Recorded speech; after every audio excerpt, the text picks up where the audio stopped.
And a warm welcome back to King of the Seas Racecourse. We've had our STC International Jockeys Challenge, and we've had Australia first, America second, and Australia third. Caitlin Jones on 25 points beats Joel Rosario on 22. Glen Boss out of retirement and in third place on 17. Starting off with you, Caitlin, many congratulations. How much of a thrill has it been taking part in this evening? Thank you. Look, it's been a complete privilege to be invited and ride as part of the international team here, and to get this result tonight between myself and Glen for Australia. It's really overwhelming, and I couldn't be more humbled by the opportunities and the results I got tonight. How did you fancy your chances coming into the meeting? A couple of them I really did like. Obviously, you like to go in with a little bit of confidence, but you never really know. Obviously, I don't ride here, so it's not always easy to do form, but I watched the replays of the horses and I did a little bit, as much homework as I could without overdoing it. Never had dirt track experience myself either, but they are bred and trained here for that purpose. So you can go in with confidence with that also. But the winner was probably the most confident I was going out there. He had some nice form, and he proved that with a really strong win tonight. And how much have you enjoyed being away from Australia, being out in Dubai, I think, haven't you, the last few weeks, and you've come here as well? It must have been one heck of an experience. Certainly once in a lifetime. When I got asked by Will Clarkin to actually go over to Dubai and be part of his team with his two horses there, that itself was an opportunity I certainly was never going to refuse. And I think that's the wonderful thing about racing. It can truly take you anywhere in the world. And this just proves it tonight. You know, my opportunity to come here came from being over in Dubai, and I was actually invited by Sarah. I was actually put on reserve. There was another girl in front of me and she couldn't make it. And I found out last Friday that I got the email to say that I was coming, and I certainly, as soon as she gave me the opportunity, I certainly was happy to be reserve in case that happened, and it did, and this is what came of it. So. And what sort of interest have you had from your friends and family back home? Have they taken a keen interest in your movements over here? They certainly have. My agent, Melissa Shield, she's a wonderful woman. She works very hard and she's extremely supportive of all of her jockeys. She gets it out there on social media, and she had all the races in every state in Australia, what time they were being run here tonight. So everyone behind us, myself and Glen, they would have all been watching, and say half of Australia is probably partying right now.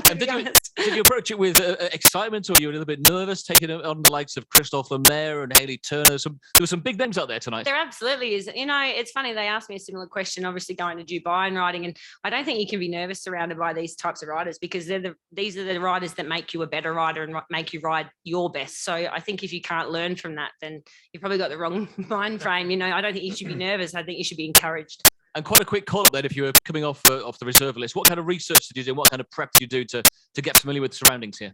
Obviously, I looked straight into the website.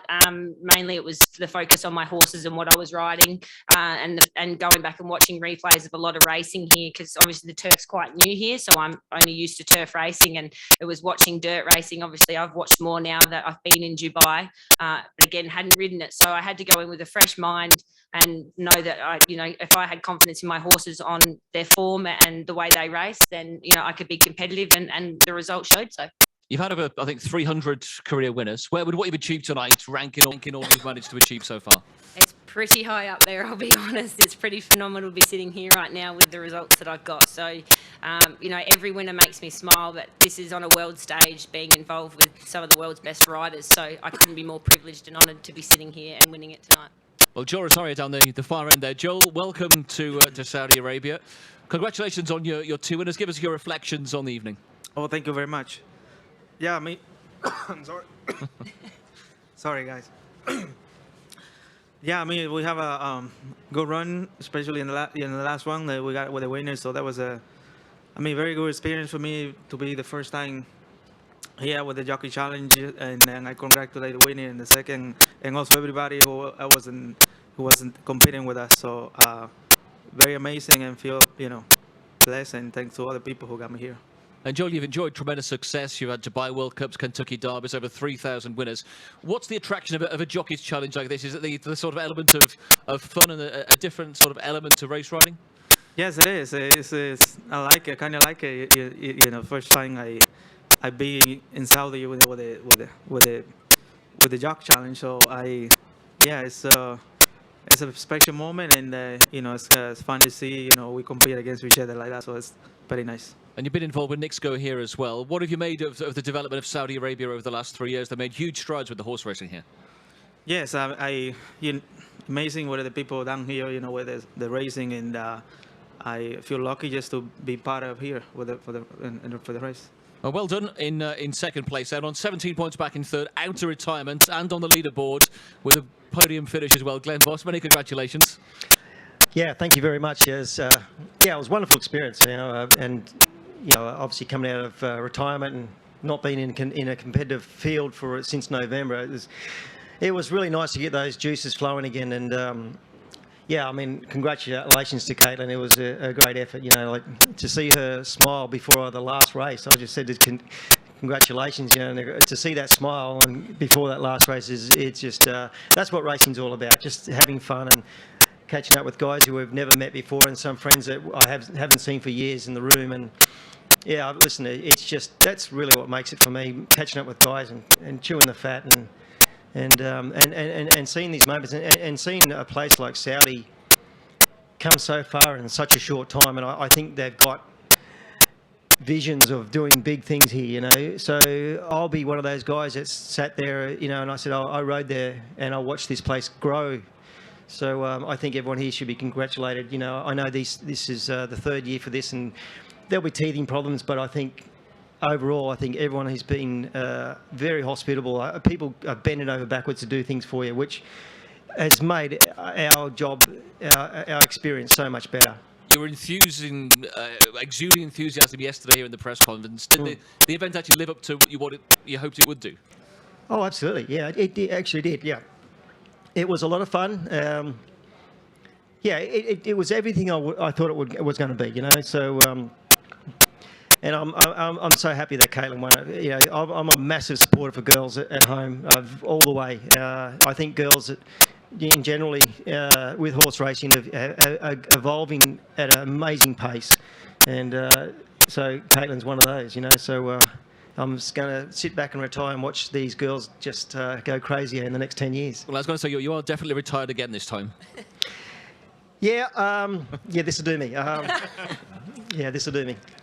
And Koheylan, just picking up on that, just give us your thoughts on how the female ranks have improved and progressed in Australia, and what this might do for any aspiring jockeys back home.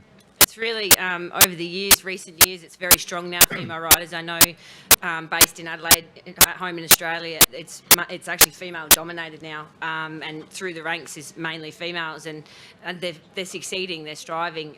We have wonderful mentors around us, and it's great that I think owners and trainers are really getting behind female riders, because they may not always be as typically strong as a male rider, but they do have a finesse with horses also that makes them very successful on a track. And I think I'm fortunate in a position in Adelaide myself that I get great support, and I don't suit every horse, and that's okay, but we are very well supported, and I think we're going forward in leaps and bounds. And like Glen said, he's always been a great ambassador for female riders. He's been to actually the apprentice school a couple of times when I was there, so and spoke always highly of the girls and being very supportive. And he sits here tonight very proud of me, so that's such a privilege and honour for me.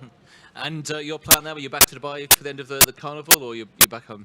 No, I'm back. I actually fly out tonight straight back to Dubai. I've got to I get off the plane, go straight out to the quarantine and go and work the horses. So it's never ending, but that's okay. Like this is a reward for that. So yeah, I'm straight back to work tomorrow, and both Pastor Fowl and He's a Bolter go to Super Saturday next week. So I'm really looking forward to that in the Group 3 Nat Al Sheba, and potentially getting invited to World Cup night, which will be if I could experience that would be probably the cherry on the cake for this whole working holiday. Well, let's open it to questions from the floor. If anyone's got any questions for Koheylan, Joel, or for Glen, Melissa's got a microphone that we can pass around to you.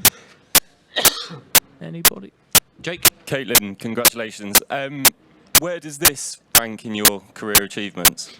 It's certainly probably one of my highest career achievements, I think. I think anything you do, whether it's a local cup win or a listed race win, every winner to me is so rewarding, because at the end of the day, there is people behind these horses who pay up for them, and owners that you are going out there to ride for, and they support you. And to win on horses is, it's the joy of having them win, the feeling of getting a horse to win. But this whole experience for me, coming to Dubai and then being here and getting this tonight, it's definitely, I would say, within my top 3 best things I've accomplished in my riding career thus far. Yeah. What are the other 2? I can't ever forget my first listed winner, just because it was for my bosses I was indentured to at home, Richard and Chantel Jolie, and it was a horse that I was very, very close with. I think I've won 5 races on him, and he got me my first listed winner, so that was really important to me, and he holds a very special place in my heart, probably like Maccabi Diva does for Glen. And the other one? My first big winner as a senior rider, it was the first week I became a senior rider and completed my apprenticeship, which I had a pretty tough apprenticeship, but I managed to complete it, so that was a really big career goal for me, and I succeeded. And the first week I came out of my apprenticeship, I rode a listed winner for Tony and Calvin McAvoy. So that was, that's definitely, they were the 2 highlights of my career, and this would be You've got the big 3 now, yeah. Yes, the big 3. Anybody else? I guess all of you come with expectations, and as Glen says, you have fun. But when did you start thinking about, can I win really the tournament? I think, like the girls had mentioned in the room, like I have to thank the girls in that room that, my fellow riders in there. They're wonderful women. I only myself know Samantha Collar and Ulrika. I've only met recently. So, and I met Hayley Turner for the first time this evening, and they're a great bunch of girls, and they're all out there trying their best and being competitive, and there's nothing better than that. And they're all so humble about this. So, that's really rewarding for me also. But they said a few things. I said, anything can happen. It's racing. Anything can happen. So to be honest, I actually tracked Glen in the last race, and I was watching him. I'm going, he's travelling very well here. I think he might just get me. But it wasn't meant to be. But a wonderful result for myself and Glen here tonight. Well, many congratulations to all 3 of you. Let's give them a round of applause, Thank you. please. Glen Boss, Joel Rosario, and Koheylan Alkheil.